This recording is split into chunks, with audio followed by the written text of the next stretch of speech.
Hi, everybody. It's Yvette McQueen, MD, emergency physician and travel doctor, a global physician on a mission to educate about health, travel wellness, and disease prevention.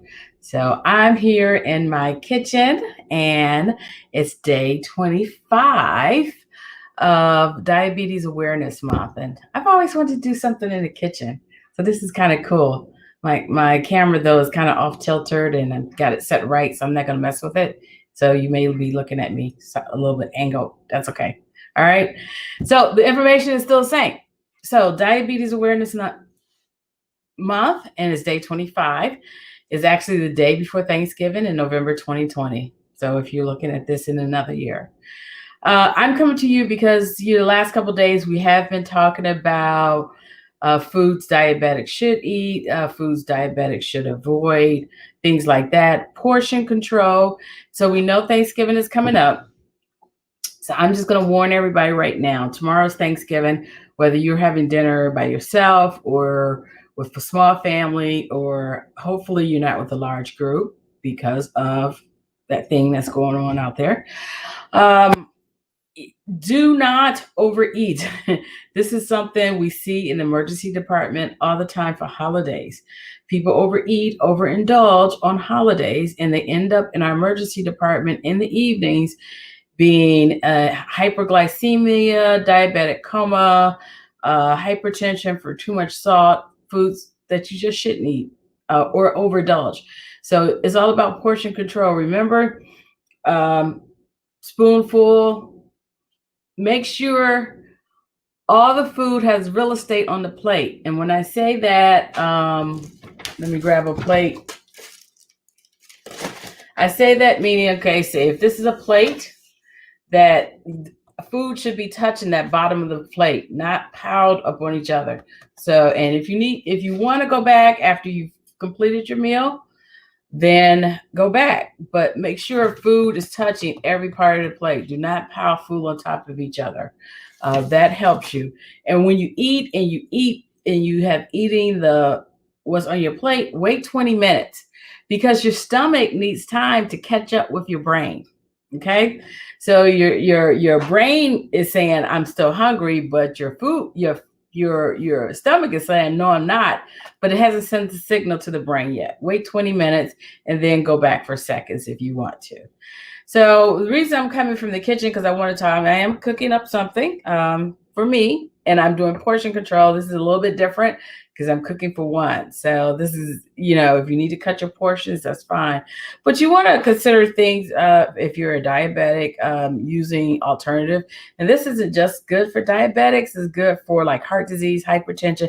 It's called healthy eating, basically healthy eating substitutions.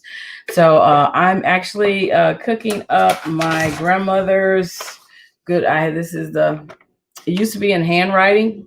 Got it somewhere in handwriting. We printed it up recently.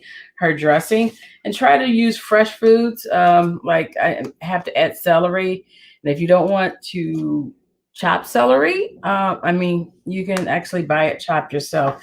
But you want to use things that if I need to use butter, I'm using the butter with olive oil and sea salt, or you can get low fat or low salt. That's very helpful too for low fat. Remember the low calorie. And I'm using substitutions. Some substitutions I use. I need to have chicken broth. So if you can see that, chicken broth is low sodium. So compared to most chicken broth and serving, remember read your labels. Can you see that? Read your labels. Usually for serving, which is a cup size, and normal, if you ever look at the chicken broth, it'll be 540 milligrams of sodium per serving. Well, you're only supposed to have 1,200 milligrams per day of sodium anyway. So this one actually has 140 milligrams, okay? So low sodium chicken broth. When people's like, well, it's not going to taste anything, then you just end up using, seasoning. I'm going to season it with the sage here, or just use different seasonings. There's always other seasonings and rosemary and thyme and things like that. You can season your meats and other things with that. Use your seasons. seasonings instead of just always sodium and salt. Okay, black pepper, white pepper, things like that. Like if you're doing your pumpkin pie or your sweet potato pie, consider, you got your nutmeg or cinnamon, your allspice, your cardamom. Consider other seasonings. And for diabetics, about sugar, and everyone's like, oh, we'll just use a sugar substitute. Remember, I told you sugar substitutes, always the sweeteners, can worsen the insulin metabolism. So if you just need to use sugar itself, just cut the recipe in half.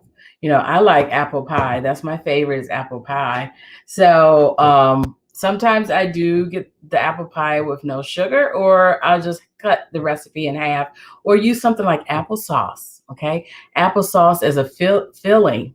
That also gives you your sweetener instead of using like sugars. Remember, because the added sugar is going to increase it. So things like that. Other things like I've made my greens. Then you want me to show it? I'm going to move my camera. So I made my greens. And here's my camera going. And here's my greens. Okay. So I made my greens, and I used the chicken broth that I showed you, the low sodium, and I used smoked turkey necks instead of the pork, just because I wanted to do it that way. So that's why I wanted to come to you about, yes, it's food day. Someone said it's food day. It is food day. So it's food day. I wanted to tell you about substitutes you can use. Like I said, applesauce, low-fat butter. And people, when they're making cakes, can use sour cream to actually give it moisture, or cream cheese too. Cream cheese. Ever have the cream cheese pound cake? Oh, that's yummy. So there's substitutes.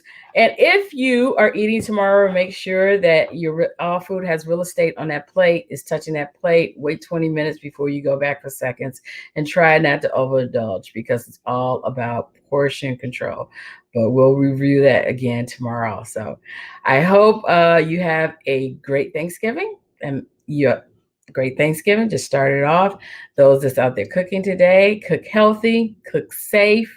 Enjoy your family. Remember to take time and de-stress. Do some family activities like play some board games or cards, and just love what you have going on for today. Okay.